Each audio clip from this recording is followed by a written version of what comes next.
ahora a Sus, que está con nosotros, él es Héctor Cermeño. Gracias por estar en sintonía de nuestro programa, cada uno de ustedes que nos están siguiendo en las plataformas digitales, en YouTube, y por supuesto pues nosotros aquí haciendo el esfuerzo para que usted esté informado, para crear opinión. Realmente pues usted debe formar su propia opinión, porque aquí pues de eso se trata, nadie tiene la verdad absoluta. Seguimos con Héctor. Héctor, pudimos determinar de que el 9 de febrero de 2020 pues, fue un intento de golpe de Estado. Todavía no han habido consecuencias de eso, todavía no se ha intentado de una manera un poco tímida de deducir responsabilidades, pero en verdad pues todavía no se ha definido claramente lo que pasó. Me imagino que después de las elecciones va a haber un proceso, como un proceso pues que en donde se puedan determinar, pero yo no sé si sea demasiado tarde, si todavía hay tiempo de salvar la democracia o nos estamos encaminando a un proceso de totalitarismo. ¿Qué es lo que ha sucedido después del 9 de febrero de 2020? Digamos, hacer un recorrido de todo lo que ha sucedido este año para evaluar si efectivamente ha habido un paso, una transición a un régimen más totalitario. ¿Puedes describirnos un poquito el accionar del presidente Bukele durante este último año y definir pues si hay totalitarismo o no? Pues definitivamente desde que eso sucedió el 9 de febrero del año pasado, hubo intentos de interpelar a algunos funcionarios, especialmente al ministro de Defensa, al director de la policía, pero ninguno prosperó. Yo no sé por qué la Asamblea no se pone firme en decir esto se hace y esto se hace, porque al final de cuentas el primer órgano del Estado es el legislativo. Incluso también la Sala de lo Constitucional le ha dado muchas órdenes al presidente que él sencillamente ha obviado, no ha decidido este, ignorar con todo el desacato que eso implica. Al final de cuentas, muchas personas se atreven a decir de que todo está planteado para que en El Salvador comience una dictadura, especialmente si después de el 28 de febrero de este mes, o sea, a pocos días de que sucedan las elecciones municipales y legislativas, el presidente consigue lo que las encuestas y los mismos seguidores de su partido han dicho, una amplia mayoría en el Congreso.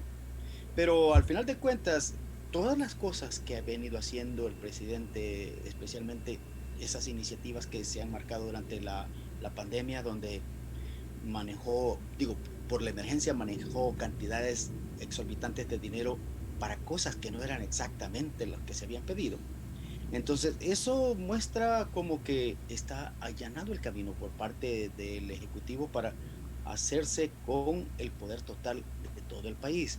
¿Por qué digo esto? Porque si tiene más de la mayoría calificada en la Asamblea en la próxima legislatura, es muy probable que empiece a poner, eh, a designar los funcionarios del Ministerio Público, los fiscales, por ejemplo.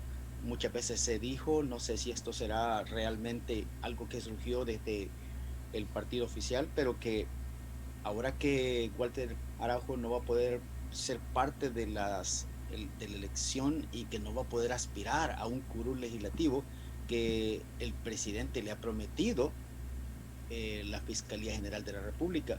Esto es a nivel de rumor, nunca se ha dicho nada oficial, pero con todos los sinsentidos que se han visto durante este año, especialmente durante lo de la pandemia, que con la emergencia, como ya dije antes, se permitieron muchas cosas que no debían haberse permitido. Pero cosas como esas indican de que prácticamente no hay una independencia de los tres poderes del Estado en este momento, que hay alguien que está manipulándolos todos, incluso sin controlar la Asamblea Legislativa plenamente. Efectivamente, hemos visto también uso de la fuerza militar, no solo ese 9 de febrero de 2020, sino que durante la pandemia pues también se dio el uso de la fuerza militar, se violaron los derechos constitucionales de los salvadoreños al meterlos, al tomar los prisioneros y colocarlos en centros de, digamos, de cuarentena, en lugares de cuarentena, pero bajo un régimen que después fue rechazado por la Corte Suprema de Justicia de Salvador.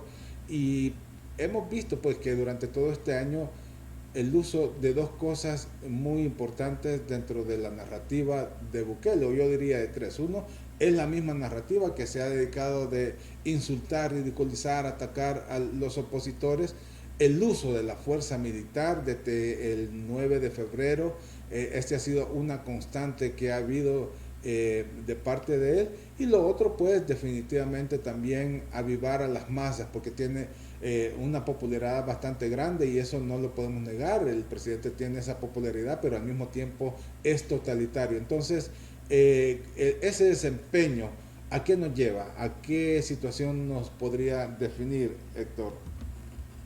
Mucha gente coincide en decir que desde la presidencia se promueve el odio y el odio entre salvadoreños nos puede llevar a lo que nos llevó a finales de los 70, principios de los 80, a otra guerra. Ojalá que esto no suceda, pero en aquellos días también se promovió el odio por una u por otra parte, más bien por las dos. Entonces, en este sentido, el hecho de que el presidente, por ejemplo, denigre a algún sector periodístico que no lo apoya, eso desdice mucho de él, porque en una democracia uno tiene el derecho de disentir, o sea, no es obligatorio que todos pensemos igual.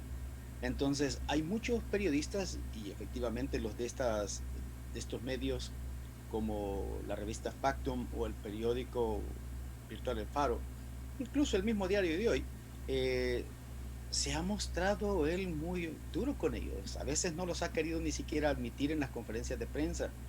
Y ahora con eso del rumor, porque yo no tengo ninguna evidencia para decir que estuvo en Washington, pero la prensa internacional, especialmente Associated Press de aquí de Estados Unidos, publicó que había estado acá. Entonces se ha dedicado mucho a desacreditar a los medios de prensa, ya no solo salvadoreños, sino que también internacionales.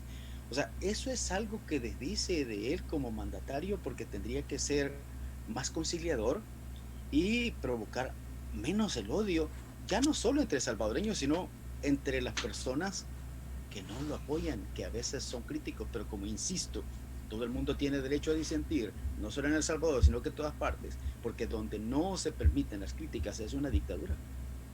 Entiendo, Héctor. Bueno, nosotros vamos a seguir con nuestro programa Azul y Blanco TV. Vamos a ir a unos mensajes comerciales, a una pequeña pausa por este momento y vamos a abordar el segmento final de nuestro programa Azul y Blanco TV.